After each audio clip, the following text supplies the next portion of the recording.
limits on mass gatherings, but these are just recommendations and not mandates. That doesn't mean this discussion is over, though. We're going to continue as we are and watch the hospitalizations and everything and make sure it doesn't take a turn the other way. One of the discussions with our board was that they need to be prepared to take the next step if that is what is needed. So we're going to continue to watch the trends. We're going to continue to watch the data. They also voted tonight that masks are mandatory when you're inside any Jefferson County Health Department facility.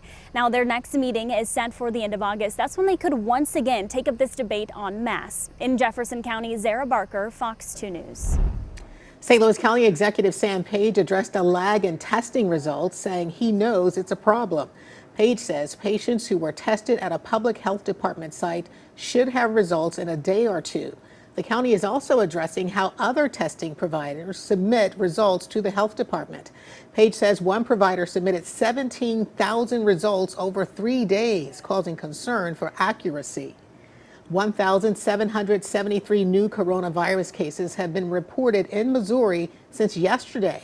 But as the daily number of positive cases continue to climb, the number of people dying is plummeting.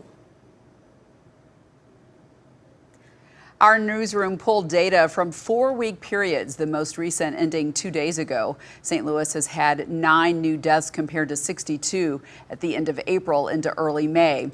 In St. Louis County, the drop has been the most dramatic, 60 deaths now compared to a high of 278 in May. St. Charles and St. Clair counties also reflect the trend. Many people we spoke with wonder why this doesn't have an impact on mask wearing and other social distancing requirements.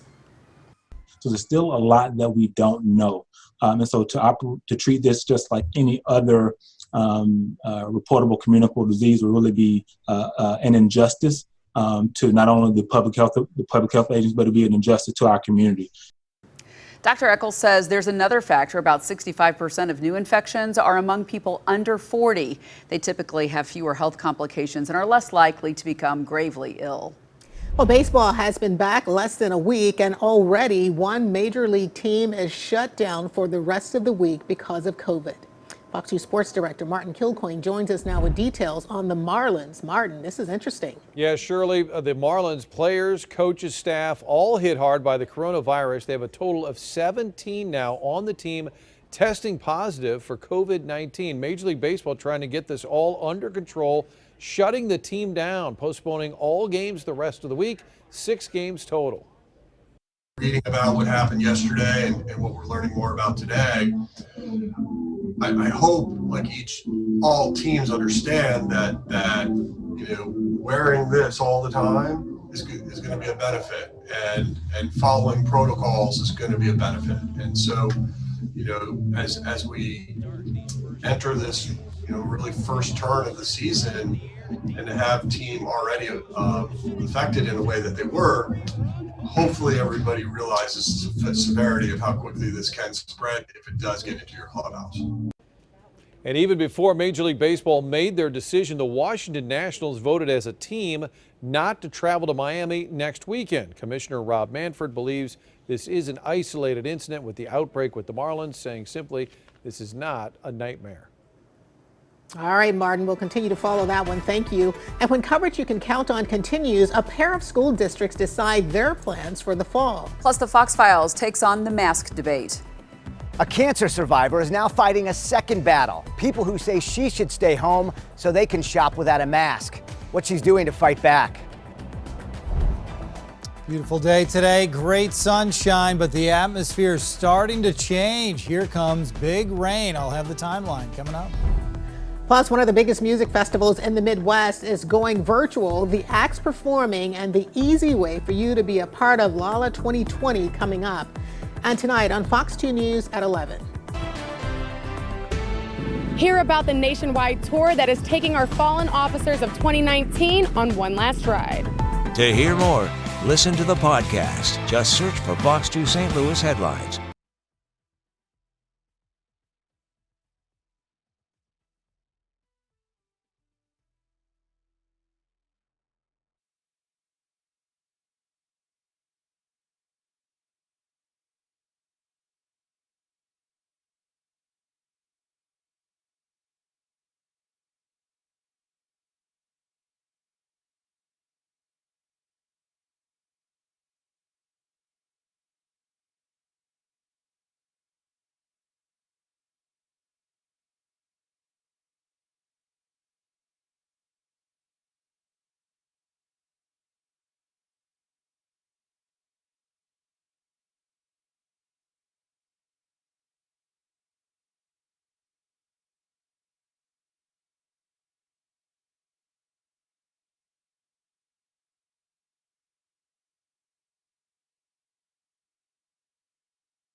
New tonight, the Kirkwood School Board votes unanimously to start the school year fully virtual throughout the district.